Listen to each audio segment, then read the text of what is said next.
I still remember the exact smell of that afternoon, a heavy mix of dust, old wood, and something faintly metallic that had held me down.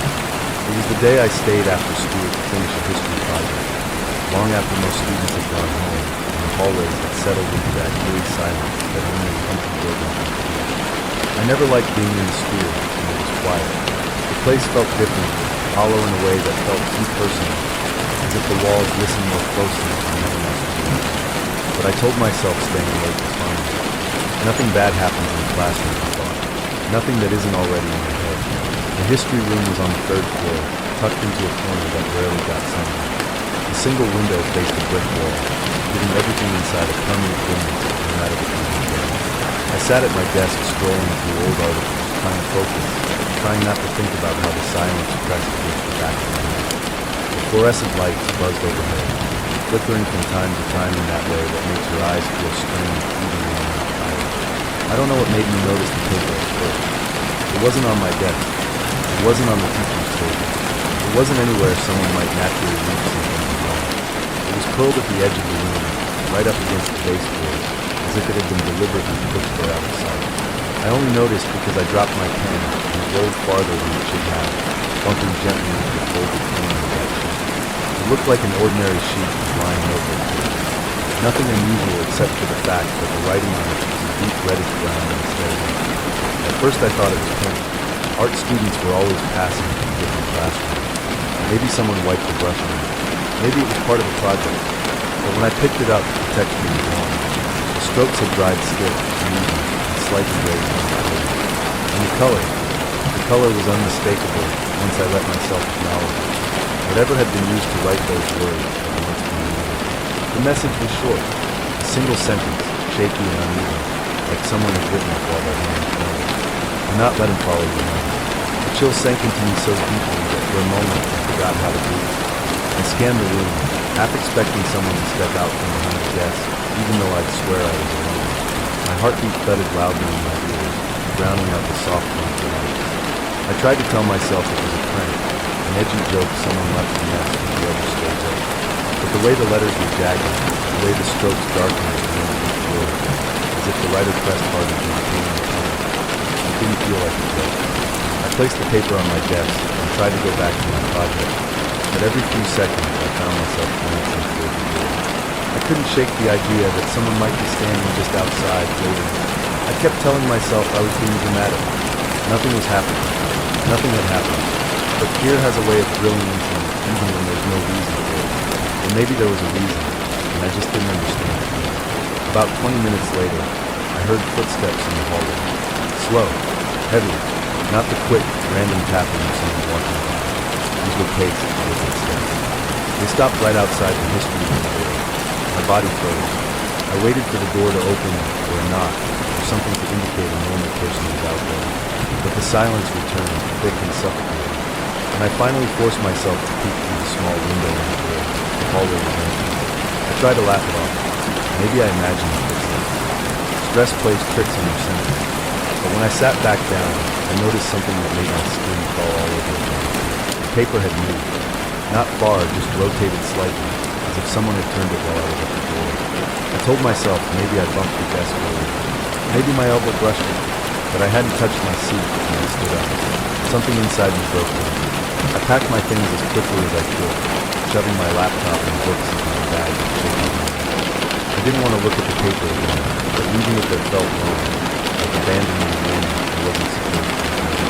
So with a knot tightening in my stomach, I folded it and slipped it into my notebook. The hallways felt more dark. Every shadow looked creepy. Every corner felt occupied by something just beyond sight. I could hear my footsteps echoing far more loudly than I should have. By the time I reached the school gate, I was practically speedwalking, gripping my backpack straps so tightly my feet would hurt. The walk home was only 10 minutes, but it felt like an hour. I checked over my shoulder again and again, convinced someone was behind me even though I never saw anyone. When I reached my house, I shut the door quickly and locked it. Only then did I let myself breathe normally. I tried to calm down. I opened my notebook to look at the page again, hoping that with the safety of home around me, it would seem less frightening. But something else had been added. Under the original sentence, in the same dry reddish stroke, another line. Shorter, more urgent. was already inside. My breath stuttered. The house was silent, but not the comfortable kind of silent. It was the kind that wraps itself around your spine. My back toward the living room, scanning every doorway, every corner, every shadow. I told myself it was impossible. No one had followed me. I locked the doors. The windows were closed, but the message sat in my trembling hand. Someone had known I would take the paper. Someone had known I would bring it home. I didn't see or hear anything like that, but I didn't sleep either. Every creak in the house felt like a footstep. Every shift of air felt like someone passing behind me. I stayed awake until morning, waiting for something to appear, something to confirm or deny the rumor. Nothing did, but the paper did something to my work. The message changed again. Not rewritten, not scribbled over. The dry strokes were the same, but the words had rearranged themselves into a final line, one that made my hands go cold as ice. I shouldn't have ignored it. And below that, faint but unmistakable, was a fresh smear of red at the bottom edge of the paper. Still slightly tacky, as if whatever left it hadn't been going for long. I remember the day I found the second paper, because it was supposed to be a normal morning, the kind you forget as soon as it passed. I had slept barely 2 hours the night before, still shaken by what happened to a friend who told me about a blood-written message from a friend. He told me he felt watched afterwards, followed by something he never saw. At the time, I thought exhaustion had gotten to him. His eyes looked sunken, his hands trembled when he tried to explain. But everything he said replayed in my head long after he left. And I had the uneasy feeling that his fear had settled into his trust and refused to be shaken off. So when I walked into the school library that morning, still unsettled and trying to distract myself, the last thing I wanted was anything to scream. I just wanted a quiet place to breathe and convince myself that his experience had nothing to do with it. The library was always calm at that hour, shelves towering above narrow aisles, the faint hum of the old window, the soft scratch of the librarian's pen as she marked the pages. The air carried that warm paper smell that usually took my hand. But that day, the silence felt heavy, as if I had stepped into a space holding its breath. I headed to the far corner, where a small study table sat on a few tall shelves. It was my usual spot, tucked away but open enough to feel safe. I set my bag down, pulled out my textbook, and tried to focus on the page in front of me. For a moment, nothing felt out of place. The world was boring, predictable, exactly how I needed it to be. Then I noticed the corner of a folded sheet sticking out from beneath one of the books already on the table. At first I assumed someone had left a note and forgotten the assignment. Students used the library all the time. It was normal for things to be left behind. But something inside me tightened, a faint warning spreading through my chest in a slow, cold wave. I pulled the paper through. It was the same type of lined notebook sheet my friend had described. Same uneven strokes. Same deep reddish color that wasn't open. The writing looked rough, like someone had dragged something thick and sticky across the page as they tried to finish before getting it. The letters wavered slightly, but the words were clear. Do not search for the source. My mouth was dry. I looked around the library, half expecting someone to be watching me from the floor. But the librarian was still at her desk, her head down, her pen moving steadily. A few students sat scattered around the room, none of them looking in my direction. Fluorescent lights buzzed overhead, flickering softly the way old bulbs from the moon. I stared at the message, my fingers growing colder the longer I held it. Part of me wanted to put it back and pretend I never saw it. Another part demanded I run to my friend and show him, just to prove that whatever he experienced wasn't his imagination. But a deeper, quieter part whispered that neither of those options would change anything. I unfolded the second half of the paper. The handwriting was smaller here, the lines thinner, as if the writer had run out of whatever they used and had to scrape the last of it to finish the message. Someone else already looked. He didn't make it home. A faint ringing filled my ears. I swallowed hard, trying to keep my breathing steady. It was too close to what my friend had warned me about. Too similar. Too deliberate. As if whoever, or whatever, wrote the message knew exactly what I had been told the day before. I folded the paper and slipped it into my notebook. I didn't want to leave it there like a trap waiting for someone else. I didn't know why, but taking it felt like the only thing I could do, even though I felt a wave of dread as soon as it disappeared into my bag. I packed my things and left the library, trying to tell myself that it was just a coincidence. Maybe someone overheard my friend talking. Maybe it was a sick joke, but I couldn't shake the feeling that someone walked behind me as I exited the room. even though the library doors didn't make a sound, and I didn't hear footsteps. Still, the sensation of being followed clung to me like static. The rest of the school day passed me. The teachers talked, the students laughed, the world moved around me, but it felt like I was behind a pane of glass watching everything from a distance. My mind kept circling back to the page. Do not search for the source. Someone else already did. You didn't make it home. The words repeated like a pulse. When the final bell rang, I walked home the long way, taking a route I normally hated because of the foolish. I wanted space to think, but being alone with my thoughts only made everything worse. Every car passing behind me made me tense. Every faint echo of footsteps made me turn. Every shadow from trees or streetlights made my heart beat spike. When I reached my house, I locked the door quickly and checked the windows. Nothing seemed disturbed. Nothing seemed wrong. I took the paper back out, hoping the daylight would make it feel harmless. But the message had changed. Not rewritten, shifted. The strokes were the same, but the words had rearranged themselves into a new sentence. You already started searching. My hand trembled. I hadn't searched for anything, not intentionally. All I did was pick up the message. All I did was think about it. But maybe that was all it took. Maybe that counted. Maybe the warning was less about action and more about attention. I set the paper down on my desk and backed away from it. My pulse thudded against my ribs. The room felt tight, the air too still. I tried to distract myself, turning on the light, the fan, the TV, anything to clear the noise. But even with all of it running, I could feel something beneath the sound, something quiet and purposeful, as if the house had developed a pulse of its own. Hours passed like that. I couldn't study. I couldn't sit still. I kept checking the corners of my room, the hallway, the space under the door. Every so often, boards in the hallway creaked, soft and deliberate, and no one else was home. When I finally forced myself to check the paper again, a new line had appeared at the bottom, faint and thin, as if written with the last bit of whatever substance the letter had. Stop now. That was all. 2 words. Soft but firm. I didn't touch the paper again. I didn't want to, but even from across the room, I kept glancing at it, expecting it to shift, to rewrite, to read something new onto the surface. It didn't. Not then. But late that night, just when exhaustion finally pulled me towards sleep, I saw something out of the corner of my eye. The paper sliding a few centimeters across the desk, as if nudged by a hand I couldn't see. In the morning, one more line had been added. You think you're safe until you stop. And below it, the strokes darker than the others. He's already watching me. I don't know why I agreed to clean the classroom alone that afternoon. Maybe because the teacher trusted me, or maybe because I didn't want to go home. The house had felt strange lately, as if the air inside carried someone else's breath. Staying behind at school felt safer, even if the hallways were nearly empty and the sun was already sinking behind the football building. The classroom was warm and still, the kind of heavy silence that settles after everyone leaves the room. Desks were scattered at odd angles, chairs pushed back hastily, loose worksheets fluttering in the faint breeze seeping from the back window. The fluorescent light above me buzzed with a low, pulsing hum that made the room feel alive in an uncomfortable way. I moved from desk to desk, stacking papers, tossing trash, trying not to think about the 2 stories I had already heard from students in other classes.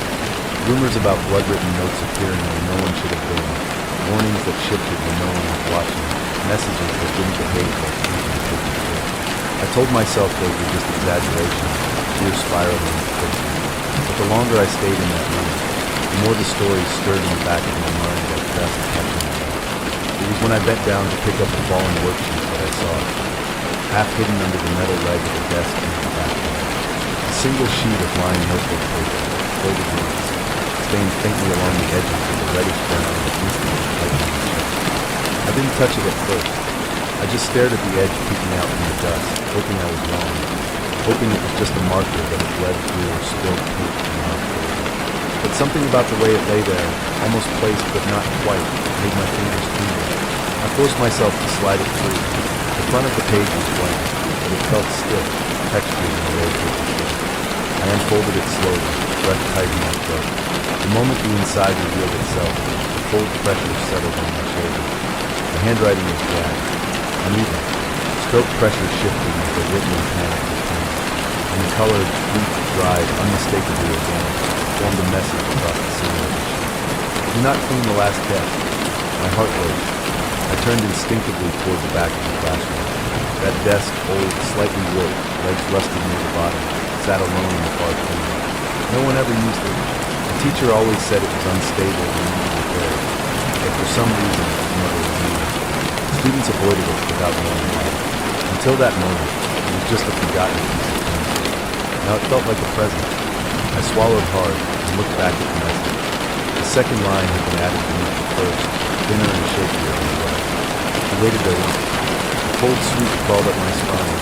I folded the paper halfway, suddenly wanting to drop it, shove it back under the desk leg, and leave the room without looking again. But my hands wouldn't move. Something about the warning rooted me in place, as if reading it bound me to whatever it might be. The air in the room shifted. It wasn't colder, exactly, but heavier, as if something unseen was moving closer.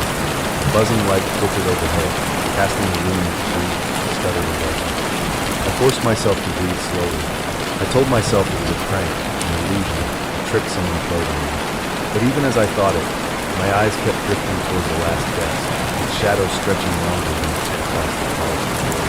The rational part of my mind screamed to leave the room, to get help, to do anything other than walk closer.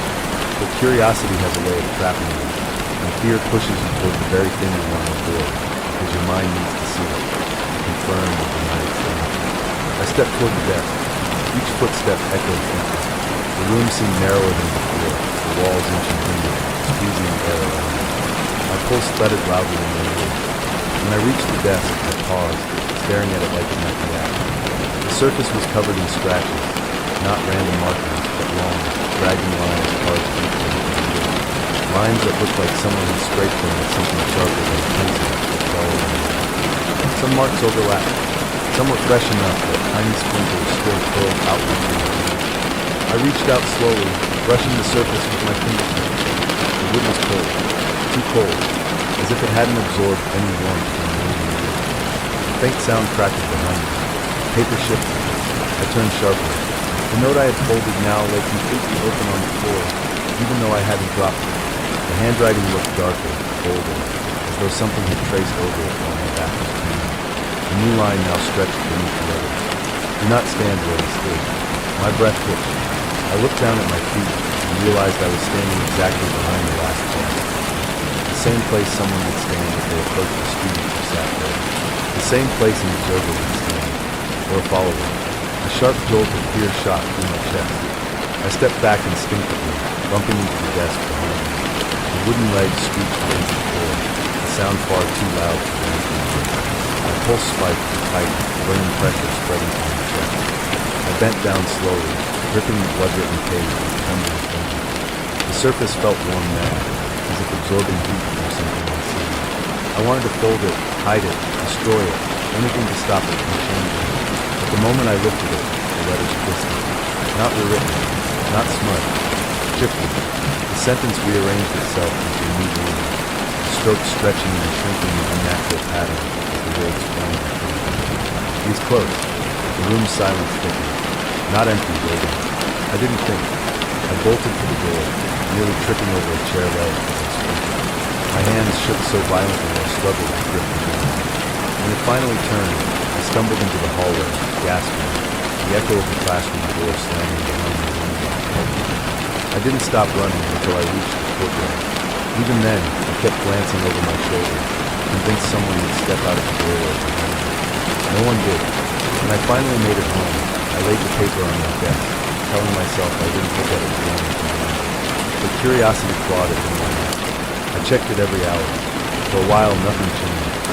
Then, a little after midnight, a faint scrape echoed from my desk. I froze. The paper had moved 3 centimeters toward the edge.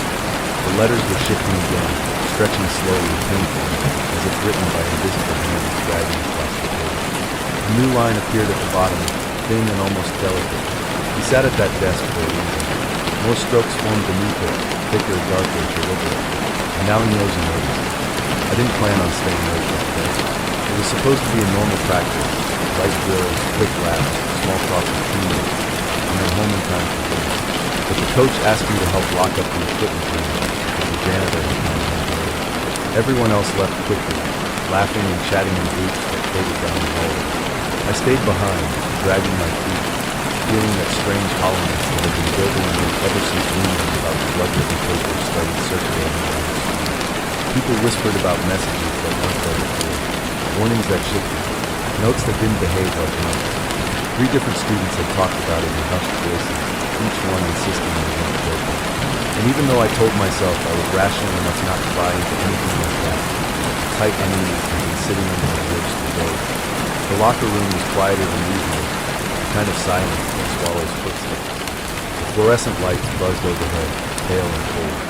The metal lockers stretched in long, narrow rows, and the smell of detergent mixed with faint traces of sweat coming from the air. It shouldn't have felt unnerving, but the emptiness made the place seem unfamiliar, as if I had walked into an abandoned building instead of the same room that changed from every day. I finished stacking the equipment, closed the supply cabinet, and reached for my bag. That's when I saw it, the corner of a lined notebook sheet sticking out from the blanket door of my locker. It was folded once, the edges slightly furrowed. Nothing unusual at first glance. People sometimes left notes or among them, but the moment I touched it, a cold prickle ran across my skin. The paper felt stiff, the surface uneven. I unfolded it slowly. The first line was written in that same deep reddish brown, and I only heard the scratch second. A dried, textured color that doesn't hurt. My stomach tightened. Do not open the unlocker. My eyes drifted to the far side of the room, the last locker in the way. Locker 117. No one used it. The hinge had been rusted for years, and the door sat slightly crooked, permanently hacked. I always walked past it without thinking. It was just another broken thing on campus that no one bothered to fix. I looked back at the paper. The second line, smaller and uneven, stretched beneath the book. I waited there earlier. My breath caught. I swallowed hard and tried to shake off the feeling creeping up my spine. Maybe someone was messing with me. Maybe the whole thing was an elaborate joke spreading around the street. But whoever wrote this had slipped it directly into my locker. They knew I'd be alone. They knew I would find it. The air felt heavier, each breath shallow. I told myself to ignore it, to grab my bag and walk out without looking back. But my eyes kept drifting to the locker of 117. Its tilted door seemed to have shifted slightly, as though pushed from the inside. A thin shadow traced the floor beneath it, darker than I remembered. I tried to focus on wrapping the cloth. The draft, my imagination, the leftover tension from hearing too many strange stories. But the silence was too thick, and the room too still. I could practically hear my own pulse echoing out from the door. I folded the note quickly and shoved it into my pocket. The paper felt warm now, as though reacting to my touch. The sensation made my hands tremble. I stepped toward the exit, determined to leave. Halfway across the room, a hollow clank echoed behind me. I froze. Another clank. Slow, soft, as if fingers tapped lightly against the metal. The sound came from far away. From the end. From locker 117. My breath stuttered. I didn't want to look. Every part of my body told me to keep walking. To get out. But fear has a way of pulling your eyes exactly when you think it's way. I turned my head. The locker door had opened another inch. I didn't move. I didn't speak. I didn't breathe. The silence thickened, stretching each second into something long and suffocating. I felt the cold metal of the exit handle under my palm, but my feet were rooted to the floor. Then something made the smallest scrape from inside the locker. Nothing dramatic, just a shift, a faint, careful movement, like someone adjusting their weight in a cramped space. The hairs on my arms stood straight. I forced myself to back away slowly. My hand shook so badly I almost dropped my bag. My eyes never left the locker. It stood perfectly still, its crooked door slightly ajar, shadowed and silent as if it had never moved at all. I reached the hallway and slipped out, heart pounding. The hallway lights flickered overhead, casting faint, repeating shadows on the floor. I walked fast, but kept turning back, convinced something would step through the locker room doorway. Nothing did. Once home, I went straight to my room and pulled the note from my pocket. I unfolded it on my desk. For a moment, it looked exactly like the first. Then, slowly, the letters began to shift. The strokes stretched, thinned, rearranged themselves with agonizing slowness until a new line appeared beneath the original line. He knows you heard him. My chest tightened. I stepped back instinctively, watching as another faint line came up the bottom. This one looked rushed, the strokes uneven and nearly fading into the paper. Do not return there alone. I sat on the edge of my bed, staring at the note, unable to look away. room felt smaller, the air too still. My gaze kept flicking to the corner, expecting something to emerge from the shadow. Hours passed like that. The paper lay unmoving, but the feeling of being watched only strengthened. When the clock reached midnight, a faint rustle broke the silence. The note slid an inch across my desk. I froze. The air felt charged, as though the room held its breath. Then the letters began shifting again, faster this time, almost frantic. The strokes twisted, pulling into a final moment of making it seem better. I found a new lock. The second, darker line formed slowly underneath. Each letter dragged with heavy, deliberate touch. Yours. I didn't think anything strange would happen during my walk in. That route had become routine for years. Same narrow road, same row of small shops, same dusty bus stop where students sat waiting for their ride. Nothing about it ever changed, except maybe the weather or the noise from passing motorcycles. But the afternoon had happened. The road seemed too quiet, the air too still, as if the whole neighborhood was holding itself still. I had stayed late after school for a group project, though everyone else left early. I didn't mind working alone. The classroom felt calmer without the noise, and it gave me space to think. But leaving the school grounds after sunset always felt different. The shadows grew long and stretched across the pavement, the breeze turned cooler, and the usual chatter of students faded to a quiet, uneasy echo. As I approached the bus stop, the streetlights flickered on one by one. A few people lingered nearby, the shopkeeper closing his shutters, a woman talking on her phone, a small group of students waiting for a bus that was running unusually late. Everything seemed normal now, until I noticed the folded sheet of lined paper sitting on the metal bench. It wasn't mine. It wasn't crumpled like something someone had tossed. It was placed neatly, carefully, as if someone expected a specific person to find it. The edges were slightly curled, the center stained faintly with a brownish tint that made me stand tight. I felt that same prickling sensation I had come to recognize from the stories others had told. The unmistakable feeling that I shouldn't touch it. But curiosity has a way of cutting through fear. I sat down slowly, pretending not to notice the paper, but my mind focused on it completely. The bench was cold under my hands, the metal slightly damp and uneven. The streetlights hung softly. After a moment, I reached for the paper. The texture told me everything. Rigid, uneven, slightly raised where the strokes had dried. I unfolded it with stiff fingers. The words stretched across the center in that same deep, dried color that didn't belong to any human reader. The handwriting was slanted, hurried, like someone had written it while watching their surroundings carefully. Do not stand too close to the road. I glanced up immediately, half expecting someone across the street to be watching me. But nothing stood out. Just dim lights, distant cars, and the soft murmur of traffic.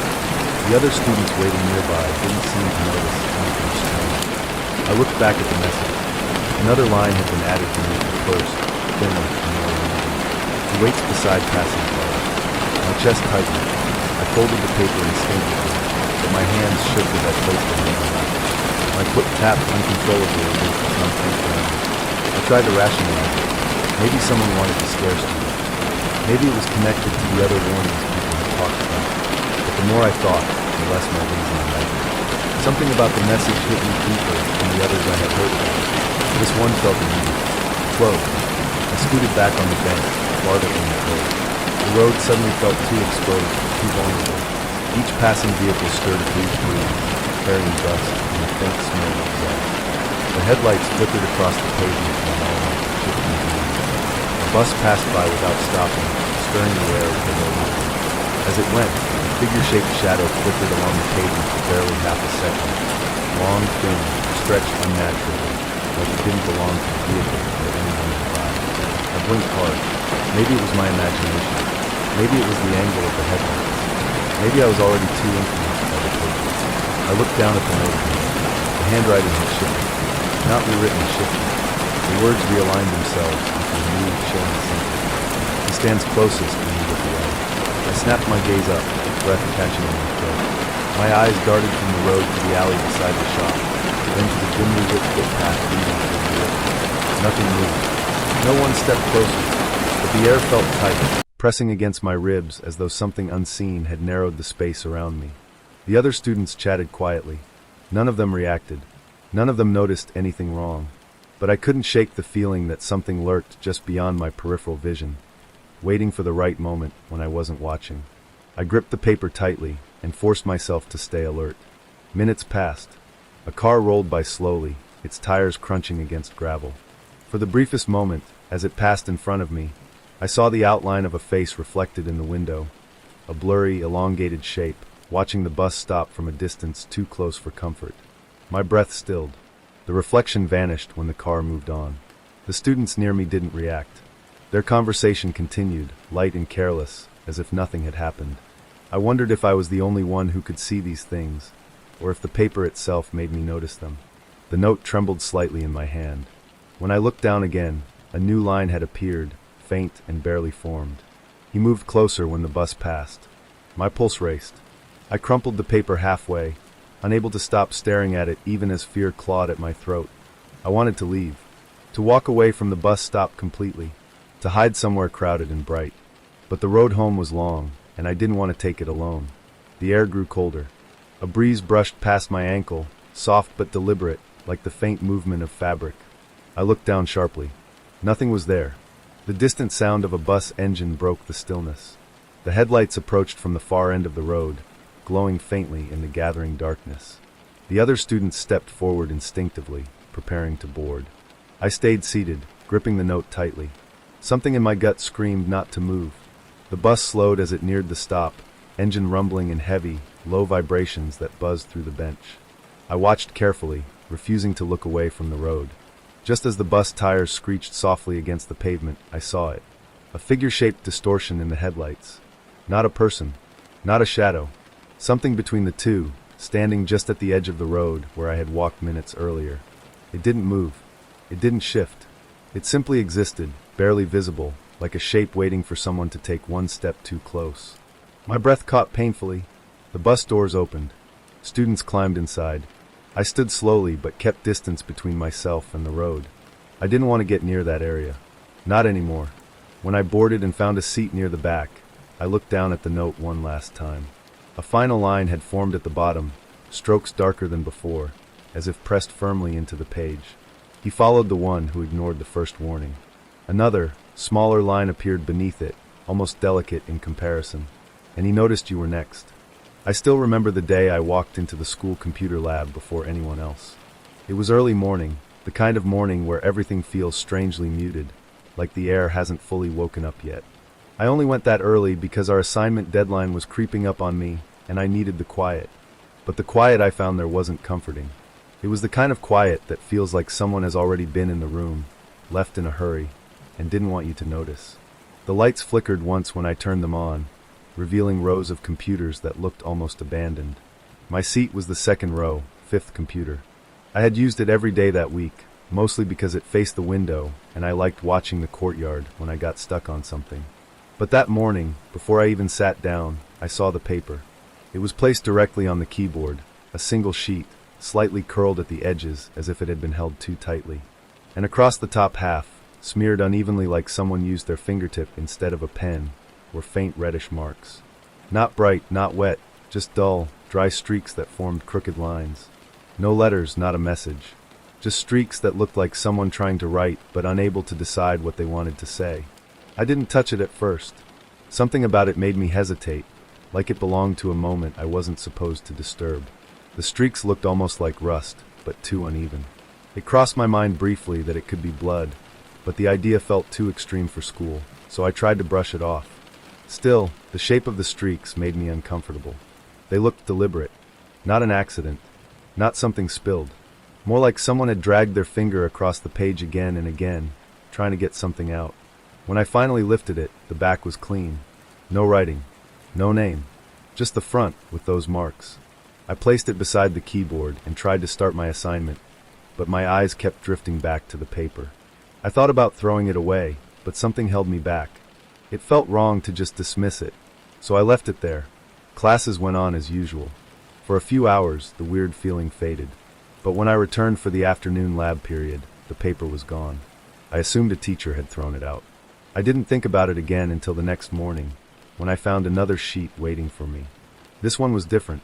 The marks were darker, though still completely dry, and this time they weren't random streaks.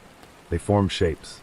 Not letters, not words, but shapes that looked like someone had tried to outline something, but didn't have the steady hand to make it clear. I traced the pattern in my mind, trying to understand it, but it only made the discomfort worse. It reminded me of someone circling an area on a map, but the circle was broken, incomplete, repeated several times like the person's hand shook each attempt. Again, I left it alone. I didn't tell anyone. It felt too strange to explain, like I'd sound dramatic over nothing. But by the third morning, when a new sheet appeared, I couldn't pretend it was nothing anymore. This one had no shapes, no lines, just a single long streak that cut across the page diagonally, almost perfectly straight. That bothered me more than the unclear ones.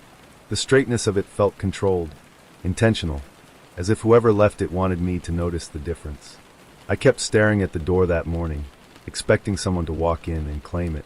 But no one did. Everyone acted normal, talking about assignments and weekend plans. And I sat there, pretending to care, all while that silent sheet of paper pressed into the edge of my thoughts. That night I couldn't sleep. Every time I closed my eyes, I imagined someone in the early hours slipping into the computer lab, placing the paper, and walking away. Someone who knew exactly where I sat, what computer I used, what time I arrived. Someone who had chosen me. The fourth paper broke the pattern completely. Instead of using a keyboard or screen as a delivery point, it was slipped halfway under my backpack. The streaks were gone.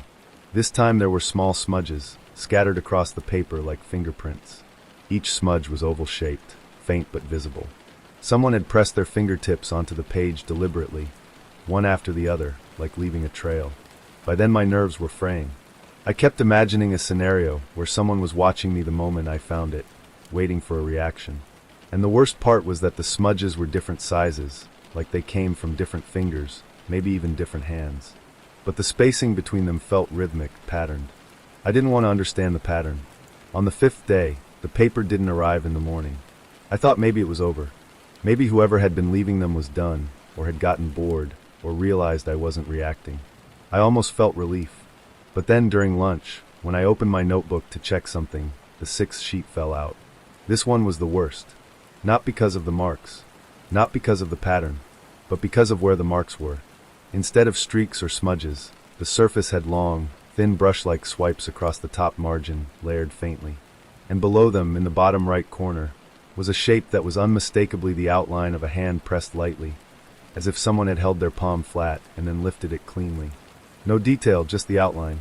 I froze staring at it. My hands shook slightly, not from fear of what the marks were made from, but because whoever left them wanted me to see that outline. Wanted me to know they could get close enough to touch my belongings without being caught. Wanted me to feel watched. I didn't finish lunch.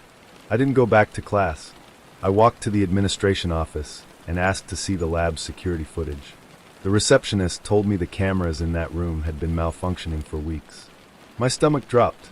I didn't tell her why I was asking. That night I locked my bedroom door, even though I'd never locked it before. I kept imagining the pattern of the papers, the progression of the marks. Streaks, shapes, straight line, fingerprints, and finally the hand outline, like someone was getting closer each time, moving from confusion to clarity. The seventh paper appeared the next morning, but not in the lab, and not in my bag. It was taped to my front door. No streaks, no lines, no fingerprints, just one sentence, written with the same dull reddish material. You still haven't understood where the marks come from. And the worst part is that the paper was perfectly clean except for the writing. No damage, no smudges, no stains anywhere else. As if the person who left it had become careful. As if the earlier Messier marks hadn't been accidents. As if they had been practicing, preparing, getting closer. And I still don't know what they want. But every morning since then, before I even step outside, I check the door. Because deep down, I know the next paper is coming. And I'm terrified of what they'll write when they finally decide I'm ready to understand. I don't think I'll ever forget the morning the final paper showed up, because everything about that day felt wrong before I even opened my eyes. You know how sometimes you wake up and something in the air feels heavier than usual, like the room is holding its breath? That's how it was. I remember lying there, staring at the faint outline of my door in the dim light, knowing something waited for me on the other side. The papers had been appearing for a week, each one somehow more deliberate than the last, each one placed somewhere closer to me. At first it was the school computer lab, then my bag, then my front door. The progression didn't feel random. It felt like someone pushing slowly inward, testing boundaries, learning the timing of my day. I didn't sleep much anymore. I flinched at sounds. I double-checked locks. But even with all that, nothing could have prepared me for what came next. I got out of bed slowly, listening. The house was silent. Too silent. Usually my mom rummaged in the kitchen, or my brother played something on his phone. But that morning there was nothing. I opened my door and stepped into the hallway, the stillness amplifying every sound I made. And that's when I saw it. The seventh paper wasn't taped to my front door or left on a desk. It was lying on the floor directly in front of my bedroom, centered perfectly, as if whoever placed it wanted me to find it the second I stepped out. The sheet looked cleaner than all the others. No curled edges, no dust, no creases. Just flat, white, and waiting. I didn't want to pick it up. My hands shook anyway as I reached for it. The paper felt cold, as if it had been outside, even though I knew it hadn't. And across the top third was a series of thin, uneven marks. Not streaks like the first paper, not smudges, not shapes. These marks were short, vertical lines arranged in rows. Some longer, some shorter. They didn't look like handwriting. They looked like tally marks. Dozens of them.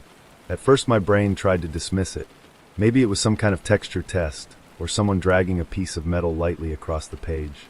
But the rows were too neatly aligned, too purposeful. And near the bottom of the page, beneath the last row, there was a single line written in the same dull reddish material used on the other papers. Count them. That was it. Just those 2 words. But the moment I saw them, my stomach turned cold. Because the paper wasn't telling me to count the marks. It was telling me to understand something about them. Something I had missed. I sat on the edge of my bed, the paper balanced on my knees, and forced myself to count the marks row by row.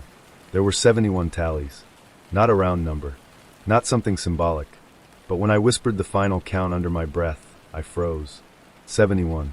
My homeroom class had 71 students. For a moment I just stared at the number on my phone screen, comparing it to the number of tallies. They matched perfectly. Too perfectly. And the realization hit me. The tallies weren't random. They were representing people. My class. Every single one of us. But why? What was the point? What was I supposed to understand? I felt the pressure behind my eyes that came before panic, but I pressed it down. I needed to stay focused. I examined the marks again, this time more slowly. That's when I noticed something else. 3 of the tallies had faint circles drawn around them. Not deep or dark, barely visible, as if someone had traced them lightly with a fingertip. I counted the positions of the circled tallies. The 12th mark. The 38th mark. The 57th mark. It took me far too long to realize what those numbers represented. Those were the assigned seat numbers in the computer lab. The seating chart posted on the wall listed each computer by number, and numbers 12, 38, and 57 were all in the second row. The same row as mine. Computer 12 was 2 seats to my left. Computer 38 was the one directly behind me. And computer 57 was the one diagonally behind me. All 3 desks were in the cluster near mine. My heart thudded in my throat as the reality sank in. This wasn't random. It wasn't someone being creepy for attention. It was targeted. Someone had been watching who sat near me, who passed behind me, who lingered in that part of the room. Someone who knew the lab layout better than I did. Someone who wanted me to know what they were capable of, without ever touching me. I stared at the paper for a long time. The tallies blurred slightly, but I forced myself to keep looking. And then, almost by accident, I noticed something else. At the very bottom of the page, right near the edge, there was a faint smudge. Not red, not dark, just a pale gray mark, almost invisible. It wasn't a fingerprint, not like the earlier papers. It looked more like a faint transfer, as if the paper had brushed against something chalky. And I recognized the texture. In the computer lab, on the far wall, there was an old corkboard with a chalk border from when the room used to be a part-time classroom. The chalk had long since faded, but if you touched that border you'd still get a faint dusty residue on your hand. The same chalky residue that now marked the bottom edge of the paper. Whoever left the paper had touched that wall. Recently. That meant they'd been in the lab again, after the 6th paper. Maybe even after school yesterday. Maybe even while I was still on campus. A cold feeling spread through my chest, slow and heavy. I held the paper to the light, squinting, searching for anything else I might have missed. That's when I saw it, on the back corner, barely visible unless the angle was perfect. An indentation pressed into the paper. Not ink, not color. Just pressure. The kind left when someone presses down hard while gripping it. A partial imprint of something. Curved. Parallel ridges. The faint outline of the edge of a key. Whoever had placed the papers had been holding a key tightly enough to leave an impression. Not a house key. Not a car key. The shape was too flat, too rectangular. It looked exactly like one of the school's master keys. The same type the lab assistant carried. The same type the custodians used. The same type that fit every door in the academic building. As soon as I saw it, everything fell into place. How the papers got into the lab. Into my bag. Onto my door. In front of my room. Someone with access. Someone who could move without being questioned. Someone who knew schedules, seating charts, building layouts, and the quiet hours when no one was paying attention. I thought back to every day that week. Every face. Every time I felt like someone lingered behind me longer than normal. Every time I sensed eyes on the back of my neck. And suddenly I understood something else. The tallies weren't just representing my class. They were representing everyone the person had access to. Everyone they could reach. Everyone they had already watched. The circled tallies weren't warnings. They were selections. And as the realization settled heavily in my chest, I saw the final detail I somehow missed. At the top left corner, isolated from the rest of the tallies, there was a single short line. A tally set apart. Not part of the 71. Not part of any row. Just one by itself. And under it, written so faintly I had to tilt the page toward the window to see, were 4 words. This one is you. I dropped the paper before I felt it leave my fingers. Because that wasn't a message. It was a final confirmation. The person who left the papers wasn't choosing me.